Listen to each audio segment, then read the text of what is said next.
How's it going, everyone? My name is Will. That's my E93, and today I'm going to be showing you how to fix the door alignment issue.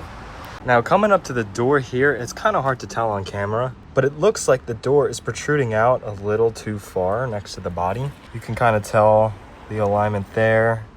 Essentially, the door is poking out too far, and that can lead to water leaks. It can lead to the window being a little misaligned, which means the seals aren't closing properly. So you can have added road noise, which is something that I've been dealing with. So I'm going to show you how to fix it today. You're going to need basically a T40. That's it. And some masking tape. So I still don't have my ratchet or whatever. And I tried doing this with a screwdriver and it didn't work because I didn't have enough leverage. So I have this long breaker bar from the last video. If your roof is rattling on your E93, check out that video. But yeah, long ass breaker bar, 3/8 to 1/4 inch. And then I have this 1/4 inch T40 bit. You're just gonna need a T40. This is like the worst way to do it, but it's gonna work. And you're gonna need masking tape, and I will show you what you're gonna do with that masking tape. Okay, I lowered the windows, you don't have to. But this is my masking tape. It's cheap, you know. And what I did is I masked off exactly where the existing striker is. Now, what's a striker? Let me show you. Now, skip forward if you don't care about how it works, but this is just an explanation. When your door opens and closes, this is the latch on the door, but that needs what's called the door striker, which is this. Basically, your latch clamps onto the striker, but the striker tells the door where to stop.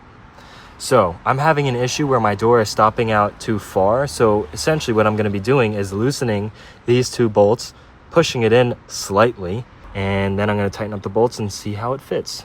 So I already did this, but come on over and put a couple strips of masking tape, essentially telling you how high and low the striker is and how far in and out the striker is. I have this little diagonal piece of tape to tell me. Okay, so I'm not gonna take them out all the way. What I'm gonna do is loosen them 3/4 of a turn so that we can adjust it. So after 3/4 of your turn, your door striker should move. Now this is pretty freaking nasty if you look, so I think I'm gonna take a moment to just wipe that away. Look at it now, so beautiful and clean. So this whole process is basically trial and error. Now you wanna line it up as straight as you can get it using the masking tape. I apologize for the noise, but as you can see, I moved it in slightly further. Now you want to do this in really small increments, and we're going to try closing the door. Now, because you only loosen these 3/4 of a turn, tighten them to about half a turn so that you can check your door positioning. Now, you want to make sure it doesn't move when you yank on it. So remember, our screws are not tightened down all the way, so we're going to close it and see the gap.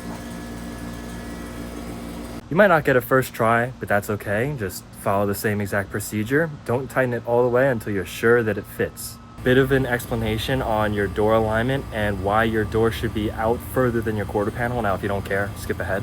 With your car's aerodynamics, you don't want the door to be too far in, because if your quarter panel is protruding out, it's a sharp edge, so it's going to catch a lot of air.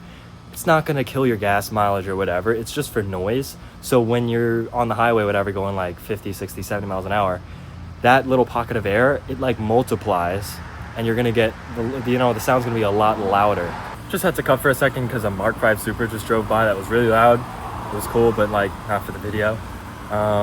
So yeah, you want your door to be aligned slightly out, protruding. But before you tighten the screws, we have one final test.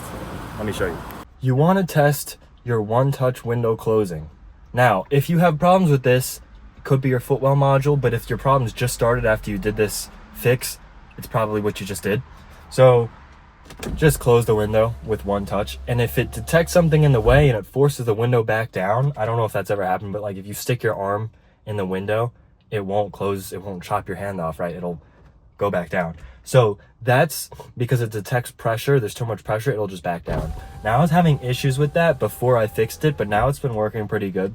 So if you started having issues after you did this mod, either you're gonna have to adjust your window, which is a pain in the ass, and I'm not gonna make a video on it because I don't have that issue, or you're just gonna have to move your door out and you're gonna have to deal with it. I recommend you just do it the right way and fix your window, but it is a hassle.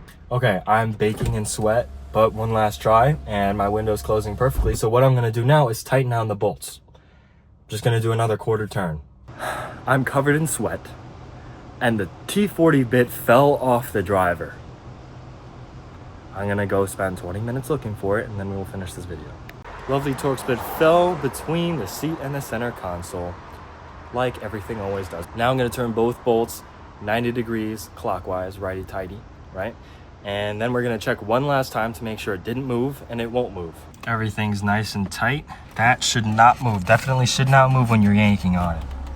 So I'm gonna slam the door a couple times, not too hard. And if it moves, then I'm gonna have to like fix it or do whatever, but it shouldn't move. It should be very sturdy because you're gonna slam the door. So nothing too hard.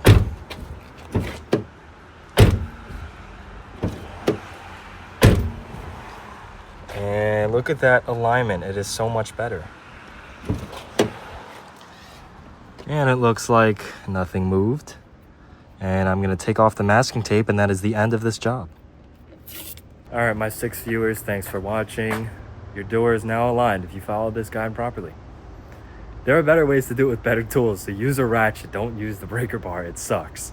But anyway, if you wanna see how to fix a roof rattle, now I know all these roof rattles are kind of different, but if it rattles like right here by the locking pin, I'll show you how to fix it. Go to my channel. All right.